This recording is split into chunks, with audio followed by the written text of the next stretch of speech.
But yeah, so we're talking about Cape Fear, the original and the remake, and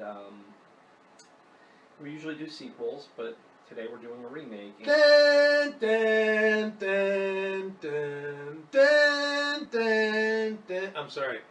I was going to let him keep going. It's such an annoying theme. It's Bernard Herrmann's theme, by the way, the guy who did all the Hitchcock stuff, and he did it in both Cape Fears, and that's what we're doing tonight. Cape Fear from copyright 1961. Yeah, it's weird because it was made in 61, it was released in 62, but we're also going to talk about the remake that was in 91. That's incontroversial. Right off the bat, if you don't mind, I just wanted to talk a little bit about remakes. Yes. Because this is one of those things where there's remakes that are just people own the rights, so they make a remake. And I wrote down a couple. Tell me how many of these movies are so much more memorable than the originals. All right, so these all came out within the last few years. And tell me which one of these is going to endure any length of time.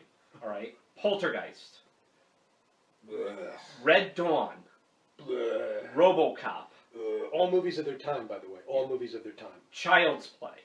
Oh. Why were these movies, and these are all MGM movies I've noticed, but it's like they're sort of the kings of bad remakes. Yeah. And it's like nobody remembered, I bet you there are people that probably forgot there even was a Red Dawn remake. And there was no reason. I mean, these movies, again, like I say, I mean, it's easy thing to just throw away and say they're very much of their time. But they were. RoboCop's a great movie, but it's an 80s movie. Right. Red Dawn is an 80s movie.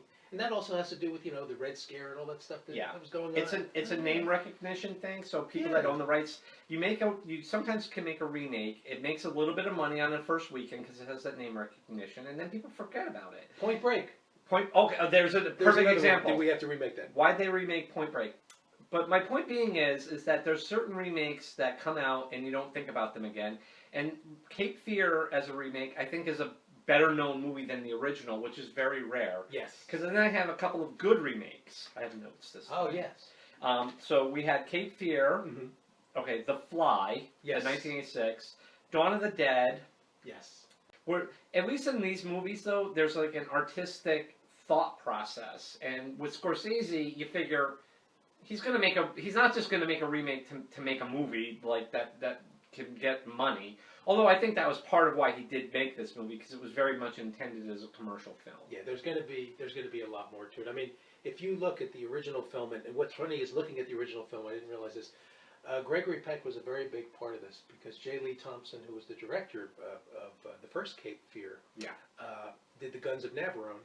And while they were on the set, actually Gregory Peck gave him the book, The Executioners by John D. MacDonald, which Cape Fear is based upon.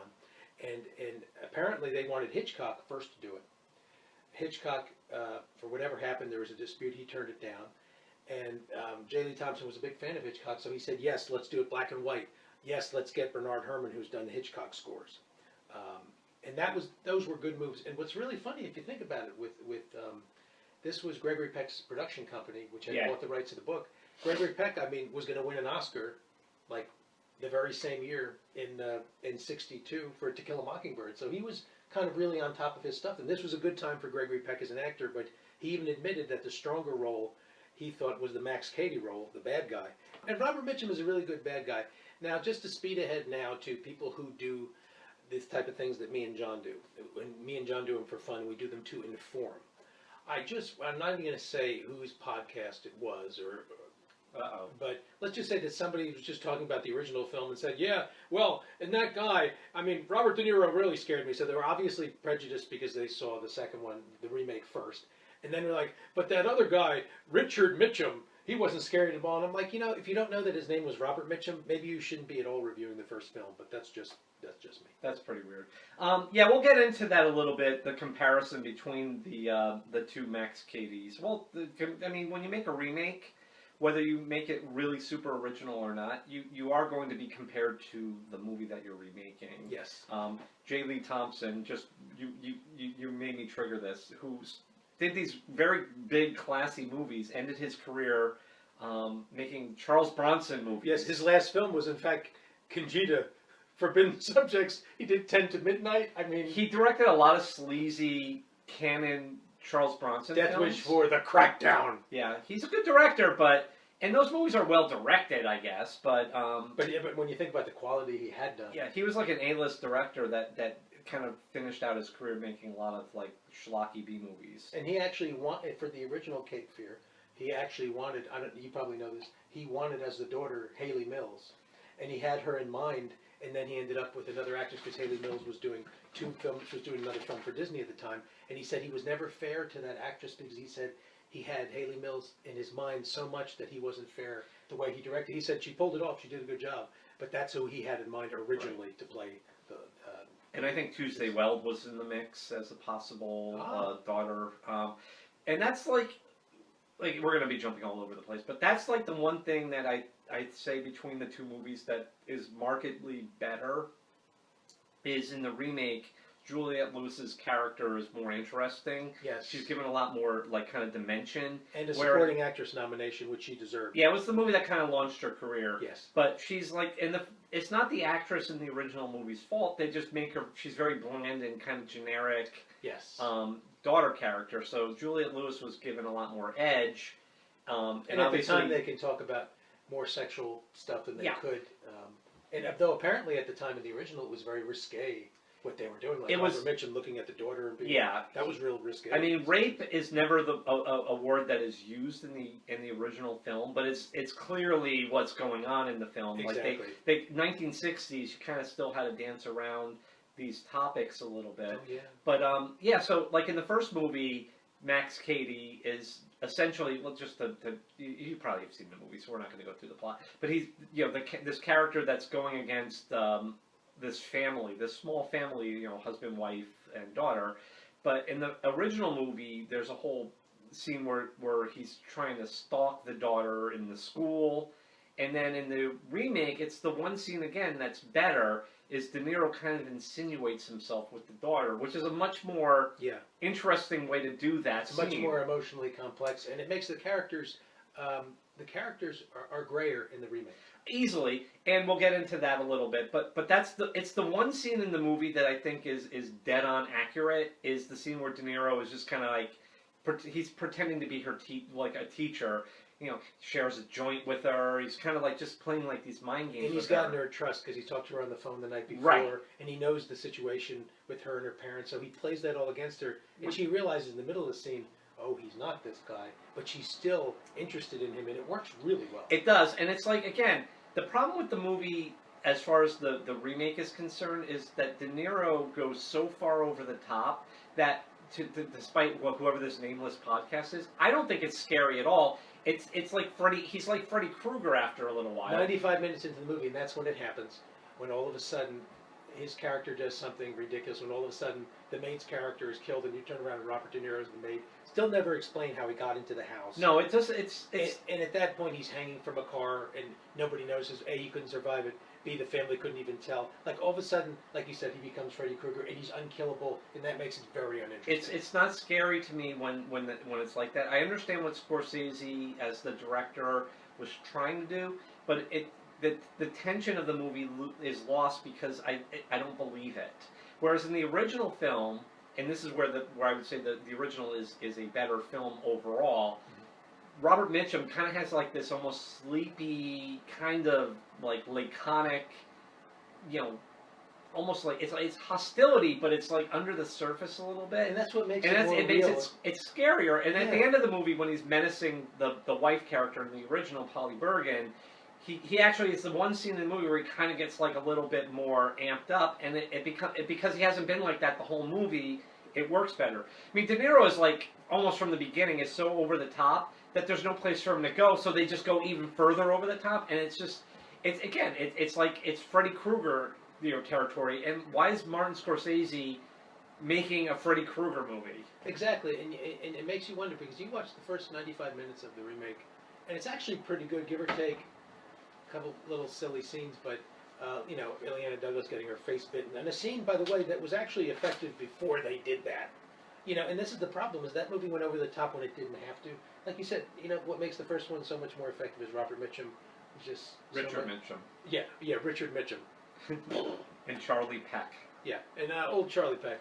And, and it kills me. It's funny, too, another thing going back to Gregory Peck, who I said had such an effective such an effect on the first production. Um, he's the one who said, let's change the name to Cape Fear, because he was big into location titles, like Casablanca was one that always came to mind. Yeah. So he thought of that Cape Fear in, I believe, the North Carolina river, and he said that's what we should name it. So I didn't realize until really researching and looking how much Gregory Peck had to do with the success of the first one even being made. Yeah. And he was... Cape Fear is a much better title than The Executioners, in my opinion. No. It's an incomparably better title. Yeah. And you know what?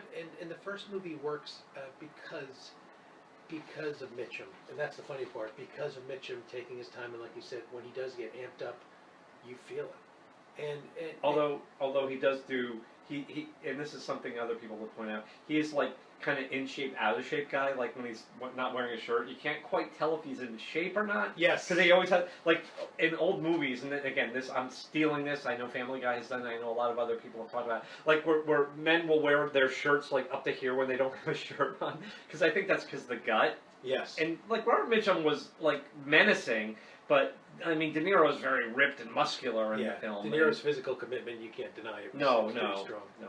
But even the first scene with De Niro in the remake, he walks out of, you see him, he walks out of jail, and it's obviously a camera kind of effect where he walks face first right into the camera, and that itself should tell you right from the beginning that we're going to this movie is going to have a lot of in-your-face things. Watching the remake again, I noticed especially Freddie Francis, who did director of photography, good director of photographer, a lot of close-ups, some to the point where it's really annoying. There's one that I always remember where literally like Jessica Lange is in the back here, and Nick Nolte is brushing his teeth right here, and the camera's like right in his face. Or there's a scene where he rushes to the house and the camera's, they really love close-ups.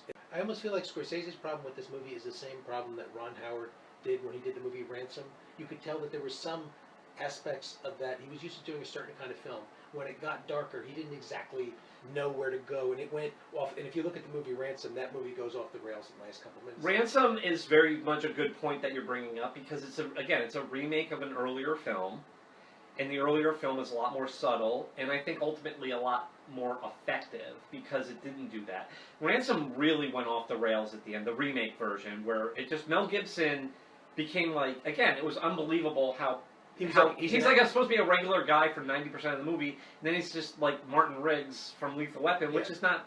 We could talk about Ransom at some other point, but yeah, that's an example of another remake where they made a movie and they just kind of like they took the things that were good and they tried to like jack it up a little bit, and and it took away from the reality of the situation. Yeah, the original Ransom has such a like low key ending; it's so much more effective, and I think movies now are afraid to do that. Was it called Ransom, the original? Yeah. It was with Glenn Ford. I forget who directed it, though. I wish I knew that off the top of my head. See, now that's very interesting. And that makes me think of another, like, I think of, The Getaway. That was another one. Steve McQueen, and then they did it with... Unnecessary remake. With Baldwin. Right? Yeah, it was Roger Donaldson, I think, the second time. Yeah, and, in some It's not a bad movie. I mean, it's watchable, but yeah, the original didn't really... If you're gonna remake a movie, as they always say, take a flawed movie and do something different with it. Now back to Cape Fear, starring Joe Don Baker. Let's see. Joe Don Baker does an excellent job in this film. The supporting casts are all great. This movie has a lot of the cast members of the original film. Yeah, they throw in Gregory Peck. They throw in Martin Balsam and Robert Mitchum doing a really nice job as detective. Yes, Richard Mitchum.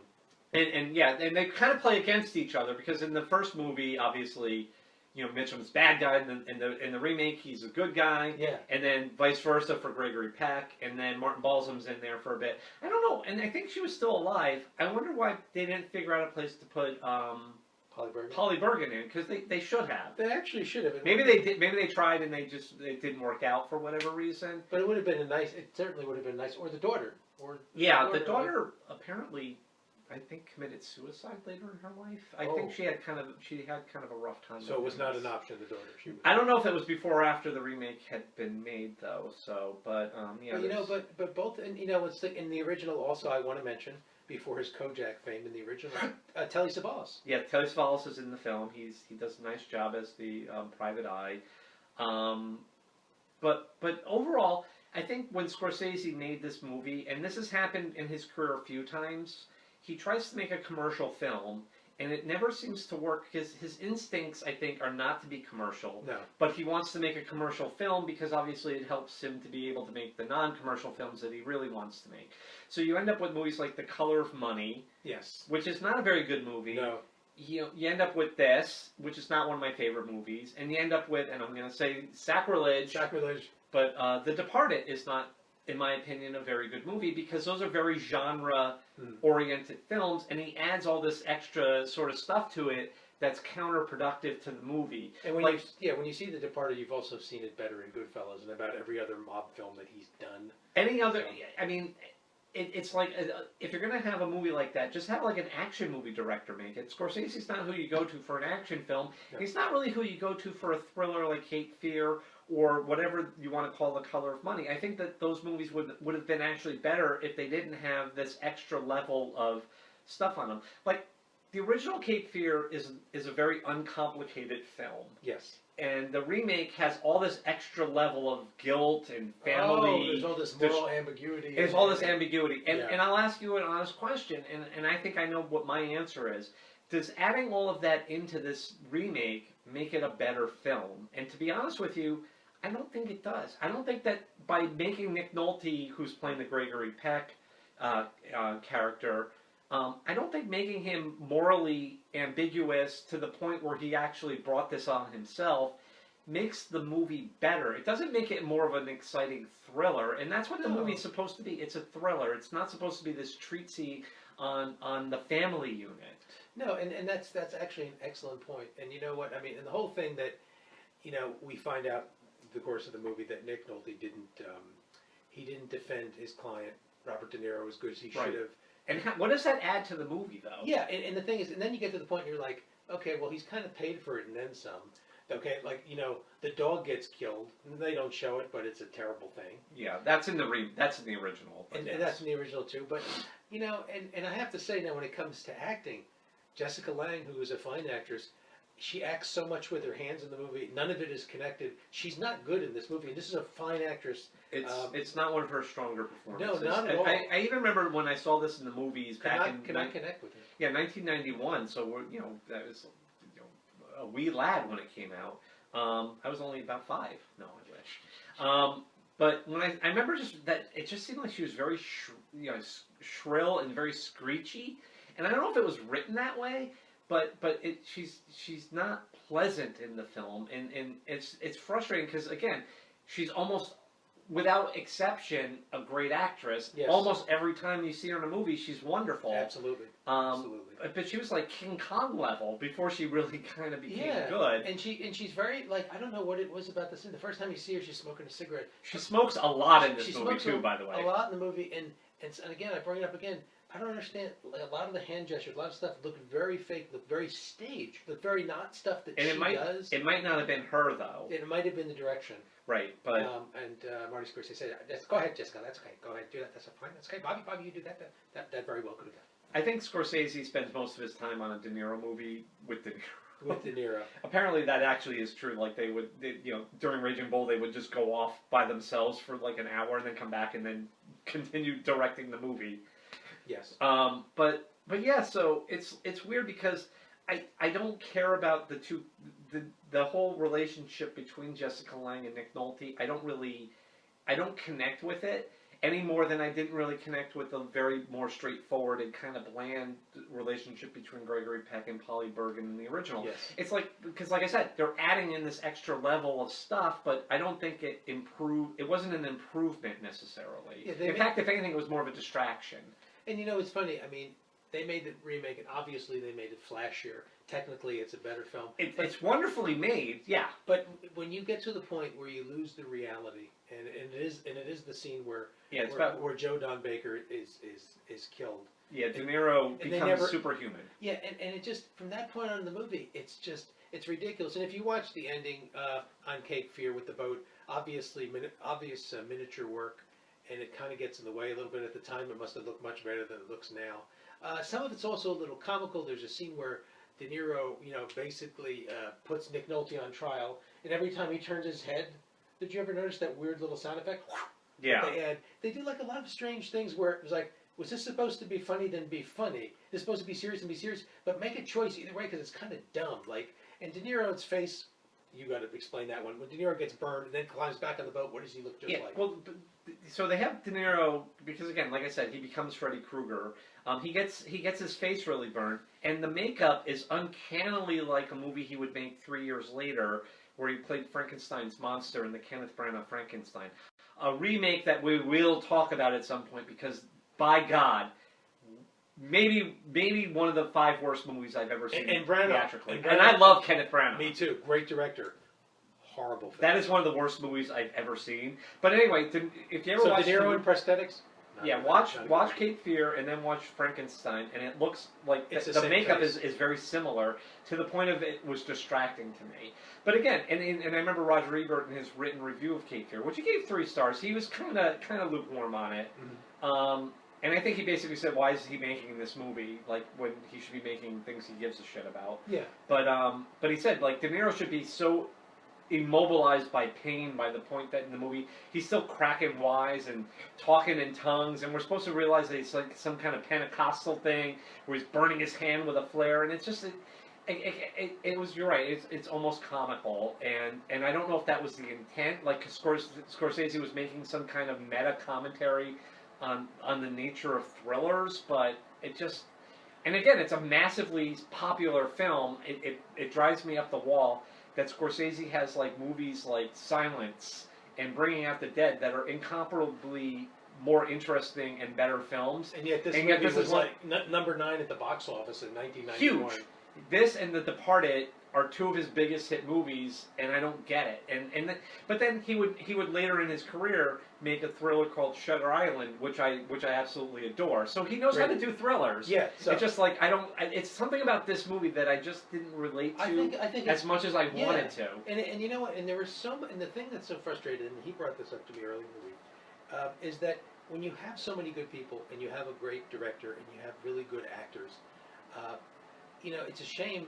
You know, you almost wish it was bad in the first 5 minutes, because it's good. You know, or at least, you know, it have some silly scenes here and there, but up until the 95-minute mark, this movie's really good and engaging, and then it just goes off the rails, and then you don't care when he's hanging from the bottom of the car. You don't care, and you think to yourself, how could this movie, which had this build up the whole time, do something so like all of a sudden it was like a B horror movie, and you couldn't get that idea out of your mind. Just make it a B horror movie the whole movie then. Yeah. And have somebody schlocky direct it. And I'm not saying the Palma schlocky, it wouldn't have been then. But then don't have don't add this whole like level of it's a serious drama, and then like just throw that in the garbage at the last 30 minutes of it. And it's something that I found interesting because I rewatched both movies recently. Is the original film also kind of falls apart at the end. Like it gets boring. Mm-hmm. It kind of falls. Like when you watch a thriller, you want it to get tighter and tighter and more tense. And then that movie is, again, for the first 90 minutes, is really strong. And then like the tension dissipates and it's not as good. Although I still think it's a better film. I think the ending is still stronger because Robert Mitchum is scarier, but he's also believable. Like he gets shot, and then he's the fight is out of him. He's not like. The remake, you know, De Niro and Nick Nolte beat each other with rocks in the head. I'm like, any one of those rocks would have either knocked you out or killed you, and yet they're just banging away at each other, and it's like, okay, we get it. And then like there's a shot of, you know, Nick Nolte has blood on his hands and he's washing them clean, and I'm like, okay, I think I get it. But like, yeah, I mean, it's over-directed, and at the end, Nick Nolte suffers for the same thing for the last 5 minutes that De Niro is. All of a sudden, Nick Nolte's Superman. Yeah, he and then, yeah, and then takes all the thread out of the De Niro role. And De Niro, as you know, when I watch this movie again, I give De Niro a lot of credit for the commitment, especially the physical commitment. The accent's a little wonky at times. I don't mind it though. But you know, I could deal with it. But again, I mean, just to take a simple scene, the scene with him and Ileana Douglas takes her back to the room. You know, they're met at a bar. The bar scene's good, by the way. The bar scene's good. They get drunk together. Yeah. It's when they go back to the bedroom, and even that scene starts really good. And then at one point, he literally just takes a chunk out of her face, and it's like this scene. Then I think of the scene with Robert Mitchum, where he just looks at the girl, and like most of the scene is done in the other room, and you know he's beating her. You don't have to see it, and that is far more chilling. It works a lot better. Yeah, yeah. But it's also, from a story point of view, just to mention that, like the character that Robert Mitchum beats up won't press charges against them because she doesn't want it in the papers that she's like kind of they imply she's a little bit of possibly of a prostitute. Yeah. Ileana Douglas's character who also refuses to press charges. It doesn't make sense that she wouldn't have pressed charges. Yeah. I didn't buy that. And they try to say that it's because she's a lawyer and she doesn't want to say what she was dressed at. But I'm thinking to myself, the guy just like beat the living shit out of you, and it was really brutal. She's doing this scene with bandages over her face because he literally bites a chunk out of her face. And that was just, again, and we should have known. We should have known at those little hints that this is where this movie was going to eventually end up. But we stay invested because, we want to see what's going to happen. We stay invested because there's good supporting work. Yeah. By people. Fred Thompson comes in, does a really nice job. I voted for him. I'm sorry, go on. Stack 'em, pack 'em, and rack 'em. Sorry, he was a politician for a while. Absolutely. But you know what? Go on. But it worked. It's like I said, if you can't get Rip Torn back then, you got Fred Dalton Thompson. If you see what he did to this girl. Now Nick Nolte also, there gets to the point where, you get the growly Nick Nolte performance. The last 5 minutes of Nick Nolte, it's frustrating because Nick Nolte, within literally the same month that this movie was released, made The Prince of Tides, where, let's be honest, he should have won the Oscar for that over. And I love Anthony Hopkins to death. Silence of the Lambs, great. Supporting actor. Supporting role. Supporting actor. What is it, like 12 minutes? Yeah, Nick Nolte should have won for the same... Prince of Tides in the entire film. Yeah, he's the star of that movie. And it completely unjust. And it was good. It was a good time for Nick Nolte, acting-wise. And it was before he got back on the dope. Yes. Didn't he do heroin in real life because he's in a movie where he was a heroin addict? I think I read that, like The Good Thief or something. Like I wouldn't be surprised. I maybe I'm wrong on that, but I feel like he acknowledged that he was doing drugs because of the character. Nick could be very method when he wants to be. He's a strange bird. Yeah. I love Nick Nolte. I mean, he's one of my favorite actors, and we were talking just before this. Very entertaining bio. Yeah, his biography is really worth a read if you haven't. It's called Rebel. Yeah. It's a solid read. But yeah, it's just interesting because he gave such a over-the-top performance here, and he's fine. But then in Prince of Tides, he's subtle, he's believable, and he's just excellent in that movie. And it's a shame. It's a real shame when you think about it. Looking at this remake, you will always look back and say the original is better in this case. But you know what? This film had the potential to not only be really good, it could have been better than the original, and they really just pissed it away. And it's unfortunate because you have a lot of talent there. It's frustrating because it's a near miss. And by the way, you can play a fucking drinking game, by the way, to the overused Bernard Herrmann score, redone by Elmer Bernstein, by the way. Dun, dun, dun, dun. If I took a drink like every couple minutes they did that, they really overuse it, and not in a good way. It gets to the point where it's like, and towards the end of the movie, you just almost like you have a headache, like, oh, they're playing that again. It was just too much. I remember watching this in the movies again and being like, this seems, even for the time period, I felt like it was a little over the top. So yeah, it's not a terrible film. I wouldn't steer anybody away from either of the two movies. No, they're certainly entertaining. They certainly have good acting in them. Yeah, they're fine films, but yeah, they're both like near misses, and neither one is as good as the Red Dawn remake because no, or the Point Break remake. But yeah, so basically, when you make a movie about Russia invading the United States, you want to remake the movie with China invading the United States. Yes. But then you don't want to annoy China because it's a big film market, so you pull the movie and then you make it North Korea attacking the United States because that's logistically realistic. Oh, Plus, it's got Thor in it. And let's not forget, Remakes, the Poseidon Adventure. Then they made Poseidon. There's more than one Poseidon Adventure remake, by the way. There was a TV movie with version. Steve Guttenberg. Yeah, and then they made, and actually, the one thing I will say, and I hate going off track, and don't edit this. Okay. The one thing that's really good in the Poseidon remake that came out theatrically, Kurt Russell, when he's drowning, very believable drowning scene. Like it really looks like he's friggin' drowning in that movie. It's uncomfortable as hell to watch. It's the one thing that I remember about that movie is like Kurt Russell drowning is very well done in that film. If you want to see a good drowning scene in a movie, Watch Poseidon. And for I bet it's Kurt Russell. and I bet- Spoiler alert: Kurt Russell dies Dies. in my son. And I bet Goldie Hawn got frightened when she saw that too. Yeah, he's like, it's really good. And to end this, we just want to say to you guys, you know, in tradition of